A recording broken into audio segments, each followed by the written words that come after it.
So my name is Jayne Hover, and I am in education. I live here in San Antonio, Texas. I found PRMA through several resources. One of the first resource was a person that had just 2 months previous to me gone through surgery, and she had used PRMA. So that was my first introduction or exposure to it. I went to my OBGYN, she mentioned PRMA. When I interviewed a surgeon prior to my surgery, he mentioned PRMA. And so when you have that many people, and then of course I did my own due diligence and went online and investigated and found that PRMA had a high reputation, a great reputation. And after hearing it from a patient, a doctor, and my own doctor, I decided to go with PRMA. When I found out that I was diagnosed with cancer, I actually found a lump myself when I was doing my monthly exam, which I'm so glad I was doing monthly exams because I knew my body, and as soon as I felt that lump, I knew it was different than I'd ever touched before. If I hadn't known my own body, I don't think I would have realized it. So I went to my OBGYN, and they sent me straight to have x-rays and all of that, and mammogram and sonogram and all of that, and they said that there was tissue there and I needed to have a biopsy and find out what it was.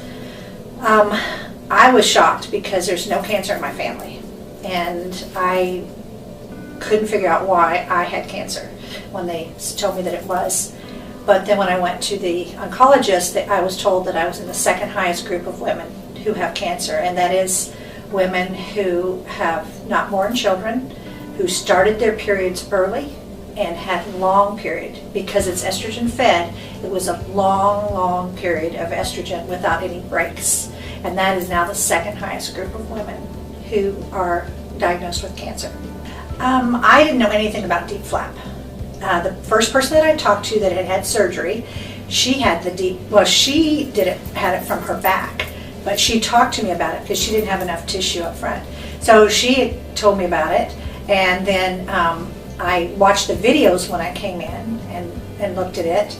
But I just talked to my surgeons mainly about it and talked to the doctors, and found out what it was. And when I found out that it was a side tummy tuck, I decided to go with that because I thought I can really get something out of this besides getting rid of the cancer. So it sounded good. I had enough on me to make it happen, and it just sounded like a really great option to have my own skin as part of my breast versus something that was not natural. I was amazed that they could actually take my own flesh and turn around and make it alive again inside my breast and give me a new breast. So I thought it was the best way to go. I was pretty amazed when I came out of the surgery because, the first thing I did when I woke up, when I really woke up, I was told I woke up before that, but I don't remember that. So when I woke up, I looked down because I wanted to see if I could see my breast. And I read a lot before I went in. I wanted to know everything I could. And I was told you should look at your breast as soon as you can and just get used to it. I looked down and it was phenomenal. My first thought was, I like this breast better than my other one I have because I chose to just have one. And so, but when I looked down, I thought, oh my gosh, this one is amazing. It's so much nicer than the one I have. So I was really excited, and that was the first thing I told my doctor when he walked in the room. I said, I have to tell you that I like this one a lot better than my other one.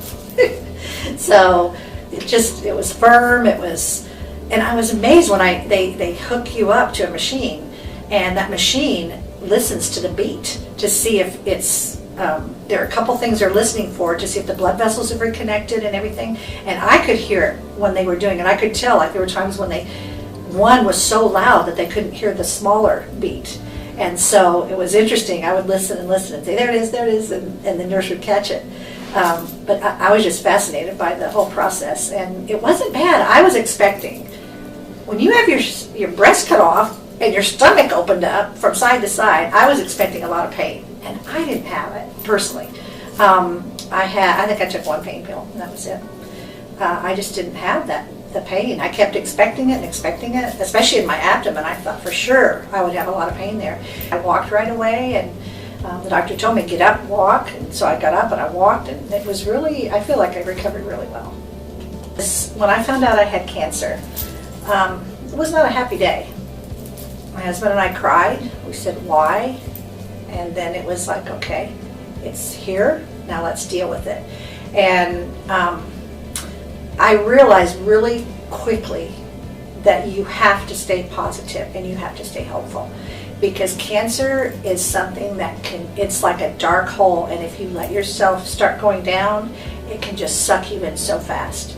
And so, and I had been told by my doctors my oncologists and my doctors on that end of it, that the patients who stay positive and have hope are the ones who usually get through this the easiest. Because I went through chemo, I went through all of that, but I stayed positive, and that was the thing that I noticed about PRMA. My doctor was very positive, and he didn't go down that dark hole, and I didn't go down that dark hole, and so I feel like my recovery, as much as it depended on the doctors that I chose, it also depended on my attitude.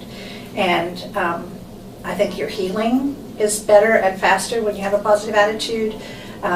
You just, everything goes better, your whole life goes better. And so when you're going through something as difficult as cancer, you have to keep a positive attitude, and you have to be under the care of doctors who are caring and who are positive, or it doesn't go well. So that's another reason why I was so glad I picked PRMA.